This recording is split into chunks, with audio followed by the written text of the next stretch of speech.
میں سبز رنگ کی پتی ہے۔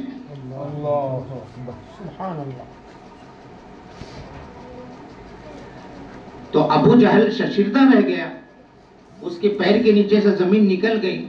فرمایا محمد یہاں تک تو بات صحیح ہے کہ بند مٹھی میں ڈبی ہے، ڈبی میں 3 موتی ہیں، 3 موتی کی خصوصیات یہ ہیں، لیکن وہ لعل ہے، لعل میں کیڑا ہے اور کیڑے کے منہ میں ہری پتی ہے۔ اگر تیری بات غلط نکلی تو کون چیلنج کر رہا بولو؟ ابو جہل۔ تو بازو میں عاشق رسول تھے ایک صحابی، انہوں نے کہا مدنی کی زبان کی بات ہے، لال کی قیمت طے کر، جو بھی قیمت ہوں گی میں ادا کروں گا۔ نعوذ باللہ، حضور کی بات کبھی جھوٹی ہو نہیں سکتی۔ چنانچہ ابو جہل نے جب معاہدہ کیا، لال کا وہ قیمت طے ہوئی، تو ابو جہل نے اس کو زمین پر دے مارا۔ رب ذوالجلال کی عزت کی قسم، الحمدللہ، ہمارے حدیث پاک میں لکھا ہے، آپ صلی اللہ علیہ وسلم کی سیرت میں لکھا ہے، سیرت حلبیہ کے اندر، کہ ابھی الحمدللہ جو پیشن گوئی آپ صلی اللہ علیہ وسلم نے دی تھی، ہو بہو ویسا ہی وہ سب اس کے اندر ماجرا منظر عام پر آیا۔ تو ابو جہل نے کہا تھا اگر تمہاری بات صحیح نکل آئی نا تو میں اور میرے جتنے ساتھی ہیں یہاں وہ سب تیرے ہاتھ پر ایمان قبول کریں گے، لیکن وہ کرتے کیا؟ ان کے مقدر میں ہدایت تھی نہیں۔ تو پھر آپ صلی اللہ علیہ وسلم نے کیڑے کو مخاطب کیا، فرمایا تو کب سے ہیں اس میں؟ اللہ نے قوت گویائی عطا فرمائی کیڑے کو حضور پاک صلی اللہ علیہ وسلم کے ساتھ۔ کوئی عجیب بات نہیں ہے، حضور پاک صلی اللہ علیہ وسلم کی خصوصیات میں سے ہیں کہ آپ کو معجزات اور مبشرات اللہ نے عطا فرمائے ہیں، اور سب سے بڑا معجزہ آپ صلی اللہ علیہ وسلم کا قرآن پاک ہے۔ تو کیڑے کو قوت گویائی ملی، بولنے کی طاقت ملی، جسارت ملی، تو کیڑے نے کہا میں اس میں کب سے ہوں یہ صرف اللہ ہی جانتا، لیکن روزانہ اللہ اپنے روزی کے خزانے سے مجھے 3 پتے کھلاتا۔ تو آپ صلی اللہ علیہ وسلم نے پوچھا یہ 3 ہرے پتے تجھے کس عمل کی بنیاد پر ملتے ہیں؟ تو اس کیڑے نے کہا پیارے آقا صلی اللہ علیہ وسلم میں آپ پر روزانہ 10 مرتبہ درود پڑھتا ہوں۔ کتنی مرتبہ؟ 10 مرتبہ درود پڑھتا ہوں، آپ کے درود پاک کی برکت سے اللہ مجھے یہ بند ہیرے میں رزق عطا۔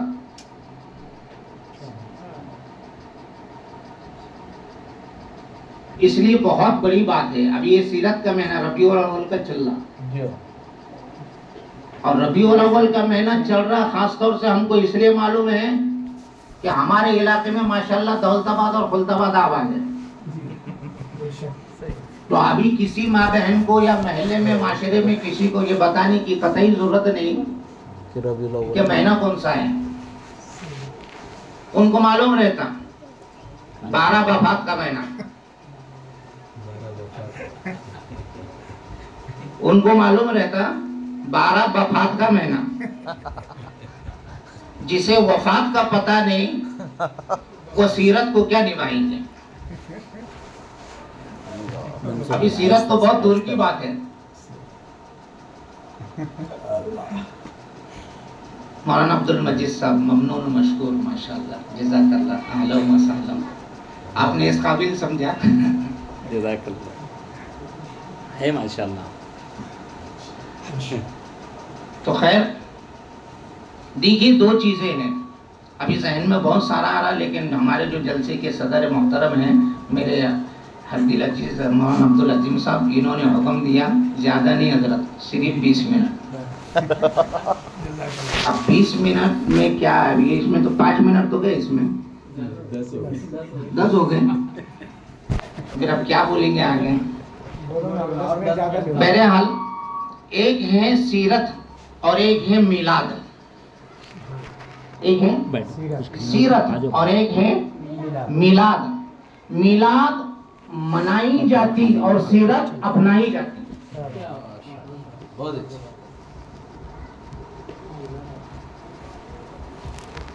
میلاد منائی جاتی اور سیرت اپنائی جاتی. میلاد سال میں ایک مرتبہ happy birthday to you ہمارے زبان میں جنم دن مبارک بدائی ہو، وہ سال میں ایک بار آتی، پر آتی ہو جب تک قبر میں لے جا کے نہیں ڈالتی تب تک میلاد آتی. سال ہوا کیا ہی تو میلاد منائی جاتی اور سیرت اپنائی جاتی.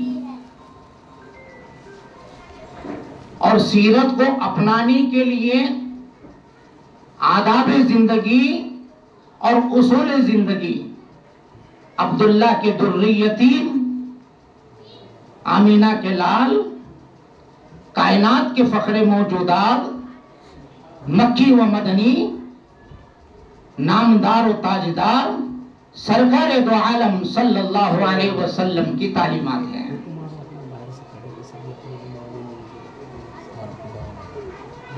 کہ سیرت پورے 12 گھنٹے 24 گھنٹے گویا کہ پوری زندگی، کوئی لمحہ، کوئی سیکنڈ، کوئی منٹ ایسا نہیں کہ جس سے حضور پاک صلی اللہ علیہ وسلم نے اپنی امت کو، اپنے امت کے مومنین افراد کو یا مومنین عورتوں کو اپنی سیرت سے مستثنی رکھا ہو.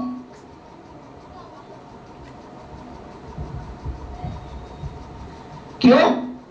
اس لیے کہ حضور پاک صلی اللہ علیہ وسلم پوری کائنات کے لیے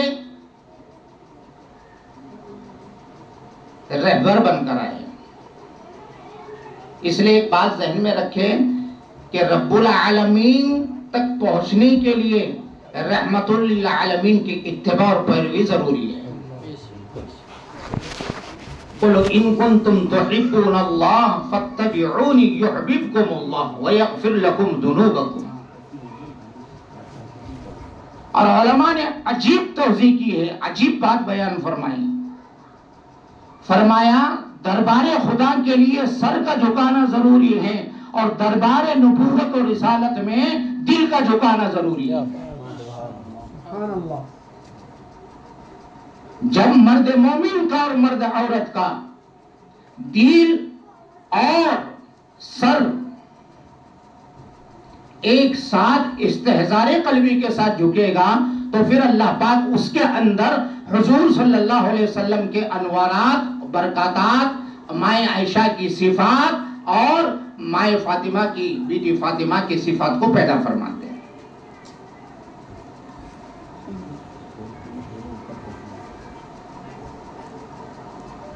اس لیے کہ حضور پاک صلی اللہ علیہ وسلم تو مقصود، اللہ پاک نے ان کو تو مقصود کائنات بنایا، مرکز کائنات بنایا، ہادی کائنات بنایا، روح کائنات بنایا، طبیب کائنات بنایا، محسن کائنات بنایا، مبشرات کائنات بنایا، معجزات کائنات بنایا.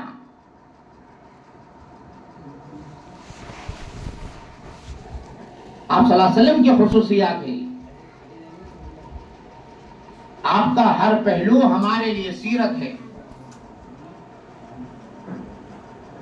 آپ کی زندگی کا ہر پہلو ہمارے لیے عملی نمونہ ہے.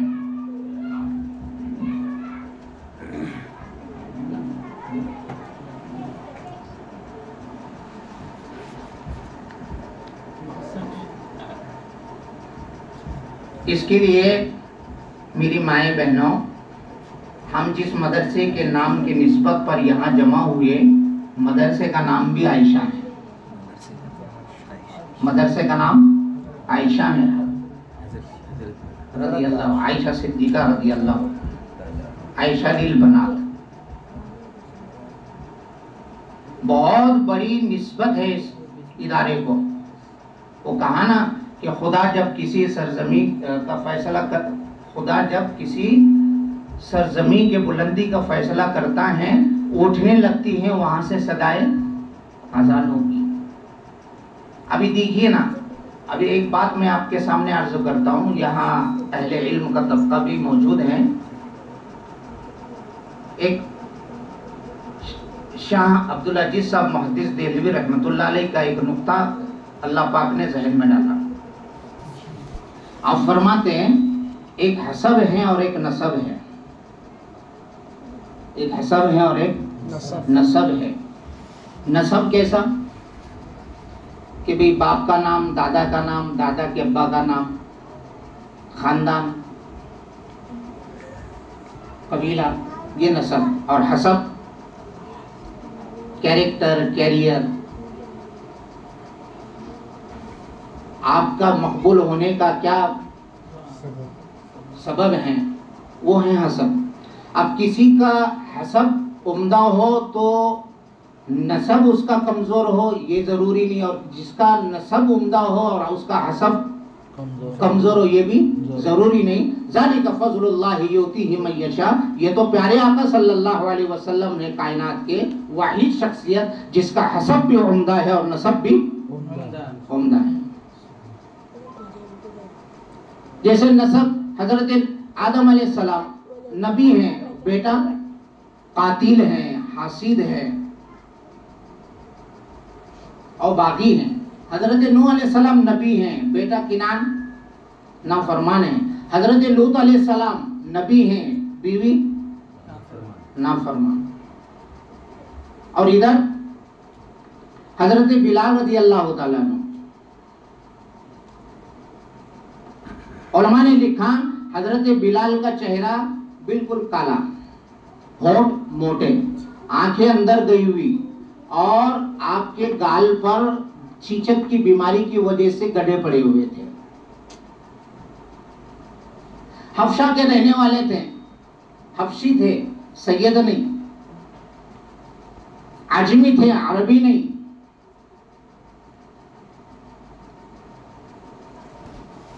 جسم پر کرتا تار تار رہا کرتا تھا، لیکن حضور کے یار تھے، سچے جانثار تھے. تو معراج کے رات میں جبرائیل علیہ السلام کے ساتھ پیارے آقا صلی اللہ علیہ وسلم تشریف لے گئے تو کیا دیکھتے؟ آپ کے قدموں کے چلنے کی آہٹ کی آواز آئی. فرمایا جبرائیل کس کی آواز ہے؟ فرمایا اللہ کے نبی صلی اللہ علیہ وسلم یہ تو حضرت بلال کے قدموں کی آواز ہے. اس لیے علماء فرماتے ہیں جب اللہ کسی کے حسب کو بڑھاتے ہیں تو اس کو نسب کی ضرورت نہیں پڑتی، کیونکہ حسب بنتا ہے مقبولیت کی بنیاد پر اور قربانیوں کی بنیاد پر.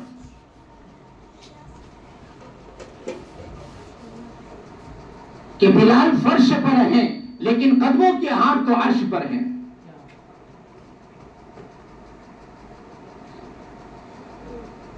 اس لیے علماء فرماتے آگے فرمایا کہ حسب کو بڑھانے کے لیے دو ذرائع ہیں، دو سبب ہیں.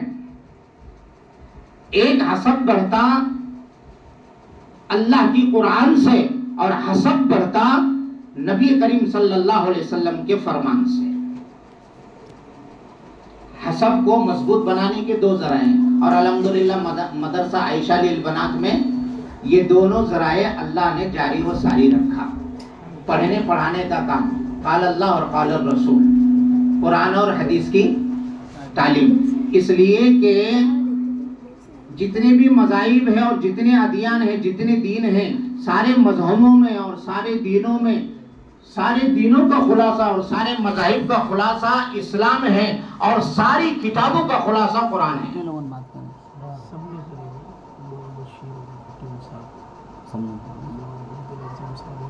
اس لیے میری مائیں بہنوں، اللہ پاک نے ہم کو یہ مبارک مہینہ عطا فرمایا.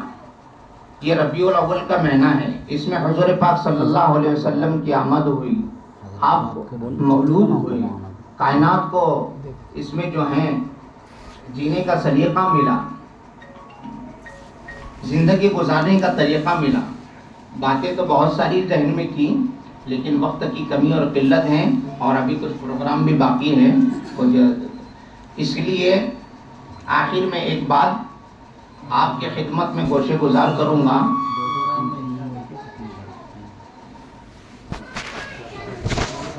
کہ آج ہم سب کے لیے معاشرتی اعتبار سے ہم جس سماج میں، جس سوسائٹی میں، جس معاشرے میں، جس محلے میں رہ رہے ہیں، ایک بات آپ سن لیں کہ فرد سے افراد بنتے، افراد سے معاشرہ بنتا،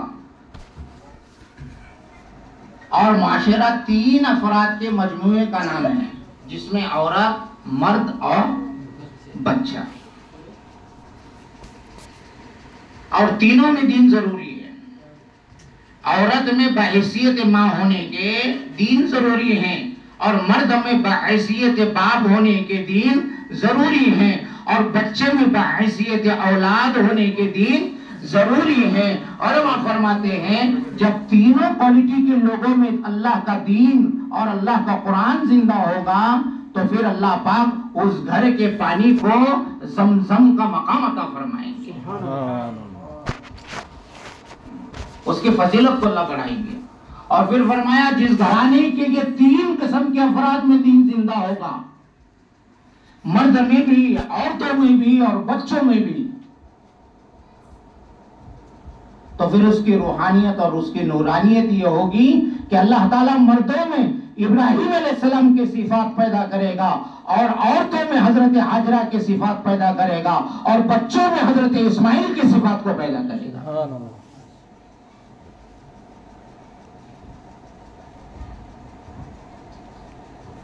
اس کے لیے بہت ضروری ہے، ایک زمانے میں جب ماؤں نے اپنی زندگی کو بنایا، سوارا، تربیت، اپنے بچوں کی تربیت کی، تعلیم کی، نگرانی کی، نمازوں کا عادی بنایا اور سچ بولنے کا عادی بنایا، جھوٹ سے ہمیشہ ڈراتے رہے، بچاتے رہے، قرآن سکھاتے رہے، نماز کی ترغیب دیتے رہے، پھر ان کے بچے بھی حضرت سفیان ثوری جیسے پیدا ہوئے۔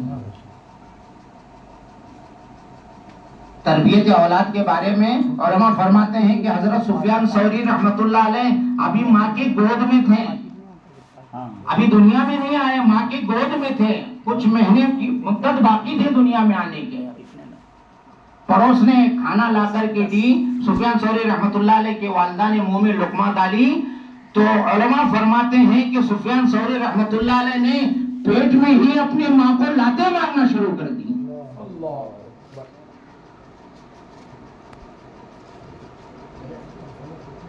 کہ اماں جی تم نے یہ مشتبہ لقمہ، بغیر تحقیق والا لقمہ پیٹ میں کیوں ڈالا؟ تیرا بیٹا تو تیرے پیٹ میں تیرے وضو اور ریاضت اور عبادت کی برکت سے اللہ اس کو ولی کامل بنا رہے ہیں۔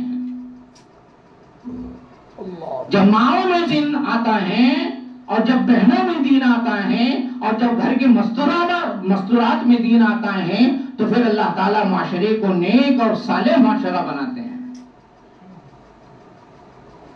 اس لیے ہم کو بہت ضروری ہے کہ ہم نمازوں کا اہتمام کریں، قرآن کی تلاوت کا اہتمام کریں، اپنے مردوں کا اکرام کریں، پڑوسیوں کا خیال کریں، اور یہ جو مدرسہ چل رہے ہیں اس کا کما حق ہو ہر اعتبار سے اپنی جان سے، مال سے اس کا تعاون کرتے رہے، اس کو پروان چڑھانے کی کوشش کریں۔ ہم دعا گو ہیں کہ اس مدرسے کی جتنے بھی خادمین ہیں اور منتظمین ہیں اور معلمات ہیں اور ہمارے محترم مولانا عبد المجید صاحب ہیں، ماشاءاللہ اللہ اس ادارے کو دین بدین ترقیات سے مالا مال فرمائیں، نظر بد سے اس کی حفاظت فرمائیں، اس کو رات دوگنی رات چوگنی ترقیات سے مالا مال فرمائیں، اس کو 4 چاند لگائیں۔ اللہ کہنے سننے سے زیادہ عمل کی توفیق عطا فرمائے۔